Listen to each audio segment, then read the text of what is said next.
School districts, too, have been affected majorly, trying to stay as normal as possible when it comes to instruction during this pandemic. Zach Verdia shows us how WFISD handled the pandemic and also how a first-year teacher at CityView got his first taste of teaching as the country started shutting down.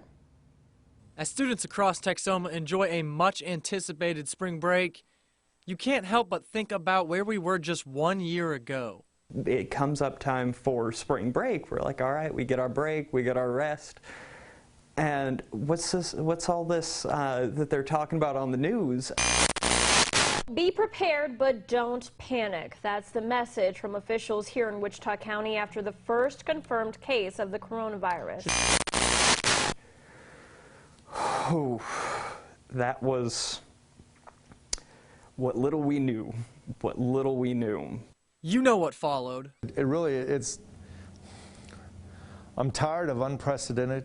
I'm tired of once in a lifetime, generational, record setting. I mean, the worst thing I can think of was getting a chicken pox. That's nothing compared to what these kids have been through this year. School wouldn't return to what we knew as normal after that break.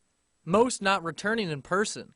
End of the year parties, sports seasons, graduations, all canceled or significantly modified. But COVID-19 stuck around through the heat of the summer, and the new school year was fast approaching. We were going to have school every other day for students. WFISD Superintendent Michael Kirk got to work with the school board and others from around the community, looking at all options. Group kids according to a cohort, and you only are exposed to those kids, you know, and that are in part of your cohort group. All while monitoring the day-to-day changes from the CDC and TEA on what exactly it could even look like. And luckily, as we continue to just be patient and flexible and watch that progress, we really didn't have to do that. WFISD not missing a single day of instruction due to COVID-19 to date. Same goes for CityView ISD, whose campus sits just 5 miles away from the WFISD Education Center downtown. That's where first-year 8th grade English teacher Jared Smith was thrown down the river without a paddle.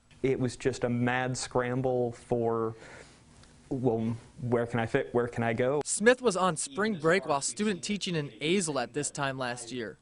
Then the pandemic hit. Scrambling around, he found his home at CityView, his first introduction to teaching, filled with jugs of hand sanitizer and masks. That sense of mystery, that sense of confusion, that sense of, well, this has never happened before and we don't know if anyone's equipped for it. But it gave him an opportunity to turn it into a learning experience, looping it into the requirement to teach informational and argumentative texts. It has actually led to some fairly interesting lesson plans, being able to bring in, well, how do you know a mask works? How do you know what the virus is? After it all, he may not look back on his first year of teaching in one of the worst years to date the way you'd guess. I've been saying this for a while. I think it's the best and worst year that you could have possibly been a first-year teacher, because after this, bring it on. It may be a different school district, but Superintendent Kurt saw the same resilience in his faculty and staff. They came to work every day and did a great job. And they cared about kids. They still made it fun. They still made it personal. They still developed, you know, relationships with students, even though it was behind a mask. And one of those employees that work every day, WFISD Communications Officer Ashley Thomas, who, like so many, saw her job transformed. Having had this experience has allowed, I think, everybody here to learn that we can still do our job.